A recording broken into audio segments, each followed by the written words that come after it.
I read that on the first day of COVID-19 restrictions in Italy, more than 1,000 people received sanctions or fines because they weren't where they were supposed to be and not doing what they were supposed to do. And at the time of this video, more than 35,000 of them have been sanctioned or fined. Sometimes humans just don't obey very well. Society calls on us to follow laws, to obey guidelines such as with COVID-19, and to follow social norms. As Christians, we are called to obey God's commandments, obey Jesus' teachings, and obey the nudging of the Holy Spirit through conscience and other means. But we prefer control. We want to do what we want to do. We may have our own set of rules in our minds. I have a double standard in my mind. I have a few things that are really not good to do, that if I do them, I think it's not so bad. But if you did them and I found out, I wouldn't think so highly of you. Why are we so disobedient? Why can't we consistently get ourselves in line? How do we do that? I have an answer for you this time in Obey Next. During this period of isolation due to COVID-19, Reboot Camp is designed to replenish us and get us ready to go out to the world again with a new faithful attitude. I'm suggesting that by resetting our faith, we can also reset how we approach the world and make it a better place.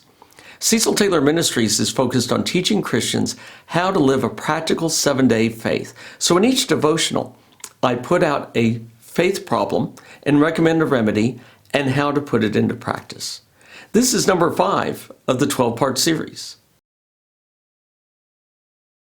Why are we so disobedient? Well, I could dig into the theology of free will for you, but I have a simpler theology to tell you about. It's the theology of, I don't wanna.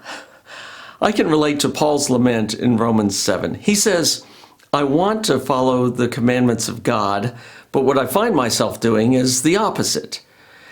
What's wrong with me is what he says. And he says, my will is not enough because I want to follow the commandments, but then I go and do the other thing. My knowledge is not enough because I clearly know what the commandments are, but I don't follow them. And my experience is not enough because I do this again and again. Our disobedience is why we have a need for Jesus to save us from sin and death. But still, even in the midst of our disobedience, we feel like we should be doing better. So how can we consistently become more obedient in our lives? Recently, I came across a writing from Christian author George MacDonald, and I think it's one of the best things I've read all year. Here's what he says. He says, you're not a disciple of Jesus by your faith, but by whether you do what he says.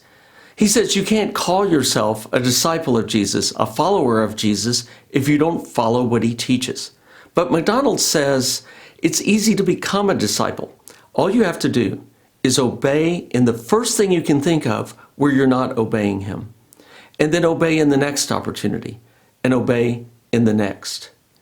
What will obedience look like in your life?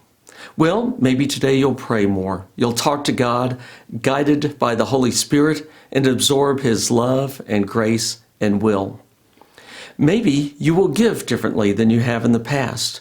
When you see that person in need, and it sounds like in the way the economy is souring that we're going to see a lot of people in need, you will give to them, not because you know that the money is going to be well spent, but because Jesus said, give to the one who begs of you. And Jesus said, as you have done to the least of these, so you have done it to me. When you reach into your wallet and give, you'll be placing the money into Jesus' outstretched hand. Maybe it'll be forgiveness, that you'll release stubborn anger and forgive someone because it's obedient to follow Jesus' commandment to forgive. Maybe it's really truly thinking about do unto others as you would have them do unto you, and then acting on that.